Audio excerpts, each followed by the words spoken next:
বিসমিল্লাহির রহমানির রহিম। YouTube channel অন্যরকম বিদ্যাপীঠের পক্ষ থেকে আপনাদেরকে অভিনন্দন ও শুভেচ্ছা জানিয়ে ভিডিওটি শুরু করতে যাচ্ছি। আজকের ভিডিওতে আলোচনার বিষয় বাংলা ব্যাকরণ, বিপরীতার্থক শব্দ, পৃষ্ঠা নং 7, 91 নম্বর থেকে 108 পর্যন্ত বিপরীত শব্দগুলি আমরা উল্লেখ করব। আজকের ক্লাসটি হলো 7 নং ক্লাস। 18টি বিপরীতার্থক শব্দ দেওয়া হলো। এখানে মূল শব্দ প্রথম বলবো, তারপরে বিপরীতার্থক শব্দ বলা হবে। প্রিয় বিদ্যার্থীবৃন্দ, এই ভিডিওটা তাদের জন্য যারা নিয়োগ পরীক্ষা এবং ভর্তি পরীক্ষার জন্য প্রস্তুতি নিচ্ছেন তাদের জন্য এই ভিডিওটি মনোযোগ সহকারে শোনার জন্য আহ্বান থাকলো। 91 নম্বরের শব্দটা হলো, মূল শব্দটা ভূমিকা, বিপরীত শব্দ উপসংহার। 92 নম্বরের মূল শব্দটা ভূত, বিপরীত শব্দ হলো ভবিষ্যৎ। 93 নম্বরের মূল শব্দটা হলো মূর্ত, বিপরীত শব্দ হলো বিমূর্ত। 94 নম্বর শব্দটা মৃদু, মূল শব্দের বিপরীত শব্দ হলো উগ্র, তীব্র, প্রবল। প্রিয় বিদ্যার্থীবৃন্দ, অন্যরকম বিদ্যাপীঠকে যারা সাবস্ক্রাইব করেছেন তাদেরকে অসংখ্য ধন্যবাদ জানিয়ে পরবর্তী 95 নম্বরের মূল শব্দটা হলো মহৎ, বিপরীত শব্দ নিচু।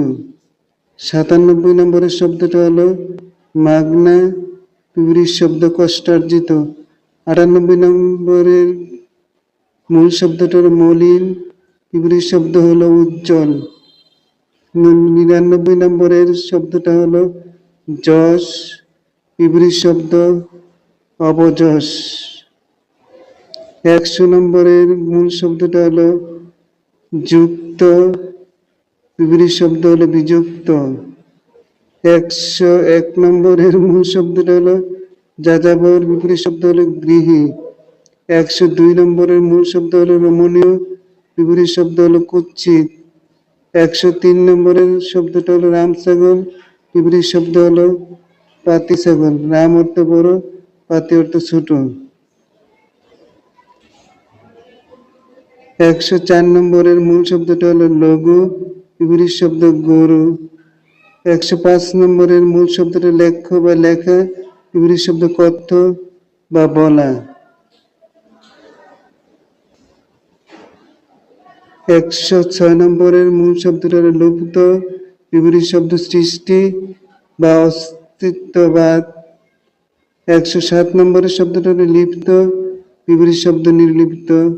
108 নম্বরের শব্দটা হলো সর্বরী, মূল বিপরীত শব্দ দিবস। সর্বরী শব্দের অর্থ হলো রাত্র, দিবস অর্থ দিন। প্রিয় বিদ্যার্থীবৃন্দ, অন্যরকম বিদ্যাপীঠকে যারা সাবস্ক্রাইব করেছেন তাদেরকে অসংখ্য ধন্যবাদ জানিয়ে ভিডিওটি লাইক, কমেন্ট, শেয়ার করার আহ্বান রেখে আজকের মতো এখানে শেষ করলাম। আসসালামু আলাইকুম।